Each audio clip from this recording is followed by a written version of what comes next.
Hi friends அனைவருக்கும் வணக்கம். இன்னைக்கு நம்ம மகாநதி சீரியல்ல நம்ம காவேரி வந்து போய் பார்க்குறாங்க. அதாவது டாக்டர் இல்ல அப்படின்றதுல எல்லாரும் போய் பார்க்க, உடனே வந்துட்டு நர்ஸ் வந்து வெளிய அனுப்பிச்சு விட்றாப்புல, "போங்க டாக்டர் வந்து திட்டுவாரு" அப்படின்னு சொல்லிட்டு, சரின்ட்டு எல்லாம் வெளில வந்துறேன். இந்த பக்கம் பார்த்தீங்கன்னா, நம்ம ஆ விஜய் வந்து செக் பண்ணி பார்க்குறாப்புல டாக்டரு. பார்த்து ஓகே அப்படிங்கிற மாரி வந்து வெளியில வந்து நம்ம தாத்தாவுக்கு வந்து நம்பிக்கை குடுக்குறாப்புல. அவர் கான்ஷியஸ் தான் இல்ல. பட் க்யூர் ஆயிருவாப்புல. நோ இஷ்யூ அப்படின்னு வந்து சொல்றாப்புல. சீக்கிரத்தில ரெக்கவர் ஆயிருவாப்புல அப்படிங்கிறாப்புல.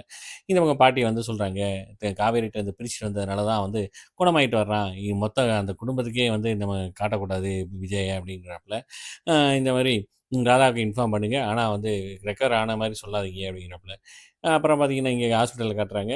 குழந்தைய வந்து டெஸ்ட் எடுக்க கூட்டு போறாங்க. இங்கிட்டு காவேரி எல்லாம் போய் பார்க்க, டாக்டர் வந்து காவேரி வந்து பேசுறாப்புல. பார்த்தா காவேரிக்கு வந்து பார்த்தீங்கன்னா, அவங்க அப்பா இருந்த ஞாபகம் தான் இருக்கே தவிர, அதுக்கப்புறம் அவங்க அப்பா இறந்ததுக்கப்புறம், அதுக்கப்புறம் கல்யாணம் ஆனதெல்லாம் எல்லாமே மறந்துறாங்க டோட்டலா. எல்லாருக்குமே தூக்கி வாரி போடுது. "என்னடா இது இப்படி சொல்றாப்ளே!" அப்படின்னு சொல்லிட்டு, ராதாவையும் வந்து கேட்குறாங்க, "நீங்க யாரு?" அப்படின்னு வந்து. உடனே டாக்டர் வந்து, "சரி விடுங்க, இப்ப எதுவும் சொல்ல வேணாம்" அப்படின்னு சொல்லிட்டு, "நீங்க ரெஸ்ட் எடுங்கன்னு" சொல்லிட்டு எல்லாத்தையும் நம்ம காவேரி ரெஸ்ட் எடுக்க சொல்லிட்டு எல்லாம் வெளியில போயிடுறாங்க.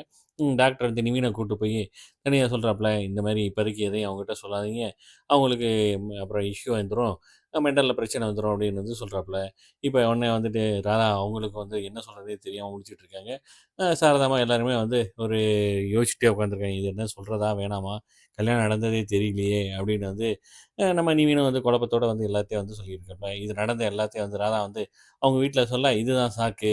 நம்ம விஜய வந்து காவேரிட்ட இருந்து பிரிக்கிறதுக்கு. குழந்தையும் விஜய மட்டும் நம்ம தூக்கிட்டு வந்துரலாம் அப்படின்னு வந்து சொல்லிட்டு இருக்காங்க. பார்க்கலாம் அடுத்த வாரம் எப்படி இருக்குன்ட்டு.